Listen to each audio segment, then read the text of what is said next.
Selamat datang di pembelajaran TIK kelas 10. Mister apresiasi pekerjaan kalian walaupun memang masih beberapa ada yang kurang karena memang kita masih hitungannya awam ya.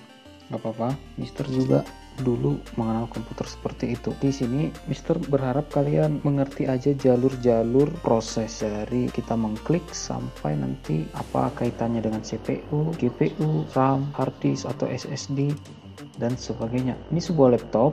Ketika saya menekan tombol Windows, tahu Windows ya, ini bendera ini. Nah, muncul kan seperti ini. Terus saya praktekin, nah seperti ini. Ini saya visualkan sebagai mouse, ini klik kiri, klik kanan ya. Nah, coba saya klik kanan, maka muncul seperti ini.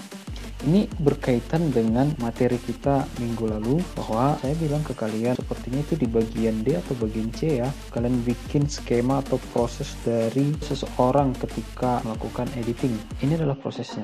Kalau kita perhatikan tadi, ini adalah sebelum saya tekan Windows. Nah, setelah saya tekan Windows, maka muncul seperti ini. Arti dari sebelum dan sesudah ini mempunyai makna yang dalam. Nah, artinya kita mau cari bagaimana sih biar muncul tampilan seperti ini. Beda lagi dengan ketika klik kanan. Sebenarnya sama prosesnya, nanti dari klik kanan kemana dulu, baru kemana, baru kemana, baru kemana. Itu namanya skema atau proses. Mungkin bahasa Mister susah dimengerti ya. Saya akan jelaskan ya. Ketika saya tekan Windows, Windows ini akan dikirimkan ke CPU. Apa yang dikirim? Nah, kalau di dalam komputer, bahasa dalam komputer itu adalah pemrograman. Itu terdiri antara 101. Kode-kode inilah yang masuk ke dalam CPU. CPU ini tugasnya apa? Untuk memproses. Apa sih kode ini? Dia mau tanyanya ke siapa dong? Ke si memori. Kenapa harus ditanya ke si memori? Nah, karena di dalam memori terdapat driver. Driver ini disimpan di HDD. Kalau saya bikin ini kotak-kotak begini, contoh hard disk drive-nya dia itu sebesar 1 TB. Jadi banyak banget driver di dalamnya. Tadi pertama adalah kode ini. Kode inilah yang ditanya oleh si CPU, karena kode inilah yang pertama kali masuk ke CPU. CPU nggak akan proses karena CPU nggak tahu ini kode apa. Makanya ditanya ke si memori. Terus memori jawab, oke bro, ayo kita cek. Nah, kode ini dia masuknya kemana? Ke RAM. RAM ini ibarat pintu, nah, pintu untuk memasukkan kode. Ketika kodenya masuk, dia langsung konfirmasi. Oh, ternyata ada drivernya gitu ya. Langsung dikonfirmasi, kirim lagi ke CPU. Dengan kecepatan berapa? Tergantung. Jadi RAM itu kecepatannya satuannya adalah megahertz. Kalau punya Mister sendiri itu kecepatannya 2400. Ya, mungkin ini cuma referensi saja. Tipe RAM ini beda-beda nak. Ada yang dia DDR4. Kalau untuk laptop-laptop 2015 ke bawah, tipenya adalah DDR3. Biasanya kecepatannya itu adalah 1600 MHz. Intinya begini nak, mana lebih cepat 2400 atau 1600? Pastinya 2400 ya.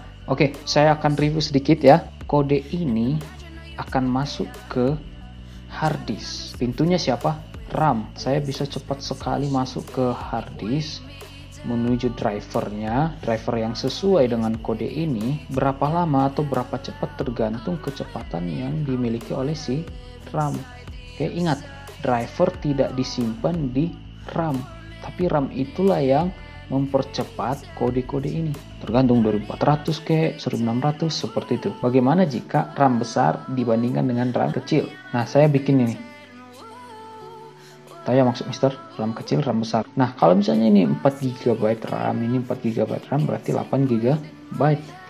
Nah, ini dia. Kalau misalnya RAM-nya gede, tadi kan kotak misalnya segitiga atau bentuk apa aja. Kan mereka bisa langsung ini bareng-bareng. Terus yang lain memang di belakang antrian memang, cuman mana lebih cepat, 1 atau 2?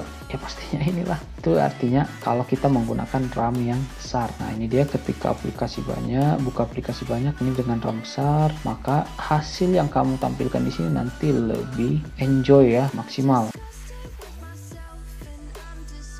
Ini adalah RAM dari komputer. Udah tahu ya kenapa kita butuh yang namanya RAM banyak? Nah, RAM ini nanti yang kemarin saya bilang hubungannya ke hard disk karena dia bagian dari memori. Nah, cara masang RAM-nya ini kan simple banget sih. Yang penting kamu lihat ada di sini. Soalnya tinggal pasang-pasang aja. Yang penting masang komputer itu kalau kamu mau rakit, yang penting jangan tercolok di listrik. Kadang RAM tidak bisa cocok masuk di sini karena apa? Tipenya berbeda. Nah, ini DDR4, ini DDR3. Coba perhatikan, beda ya ininya sama ini. Nah, kalau dibilang DDR4 ya berarti ini lebih cepat sih sebenarnya ya. Kalau di sini kecepatannya berapa ya? Ini 2400 MHz. Kalau yang ini biasanya yang DDR3 itu kisaran di 1000 MHz lah. Di sini nggak dikasih tahu sih, tapi biasanya begitu. Nah, ini adalah RAM dari laptop ya, beda RAM laptop, fisiknya aja udah kecil begini. Nah, ini laptop, ini adalah komputer PC. Nah, ini komputer, ini laptop, beda ya, beda banget. Kalau ini, kalau kita lihat, oh di sini nggak dikasih tahu sih DDR berapa, tapi setahu Mister ini adalah DDR3. Saya kebetulan ada DDR4. Oke, saya bongkar dulu. Nah, ini adalah DDR4. Saya tunjukkan untuk PC yang DDR3 dan DDR4. Lihat ya, beda jalurnya ya. Sekarang untuk yang PC yang laptop yang DDR3 dan DDR4. Oke, ini dia. Oke, beda ya. Kalau lebih besar di sini. Oke, saya akan kasih masuk ya. Kalau udah kamu tahu beda tipe, pasti nggak semua cocok di sini. Lihat ini, untuk DDR3 laptop Mister yang lama, cocok nggak? Nggak ya, coba lihat, ada beda ya antara ini dengan ini ya. Ini kalau dia DDR3. Nah, ini adalah laptop Mister yang DDR4 ya, tinggal saya kasih masuk. Oke, itu ya, gampang banget ternyata, tinggal kasih masuk begini dan cetek. Ada nggak suatu saat ya, kalau RAM besar RAM kecil itu nggak jauh berbeda? Ada nak, perhatikan. Kalau kita cuma masalah nekan tombol Windows begini, semua komputer pasti kencang ya. Kenapa nak? Iya sih, ini dua ya, ada dua pintu, tapi kode ini kan satu, betul nggak? Kan berarti yang kepake satu. Nah, artinya apa? Ketika kamu tidak terlalu menggunakan aplikasi atau perintah yang banyak, maka RAM kecil juga nggak jadi masalah. Nah, itulah kenapa orang bilang orang yang buka aplikasi banyak berarti direkomendasikan RAM-nya ditambahin, di-upgrade. Karena ini kan cuma siapa sih yang lemot kalau dibikin begini? Enggak ya. Semua laptop yang semurah apapun semua pasti kencang. Berarti nggak ada bedanya dong.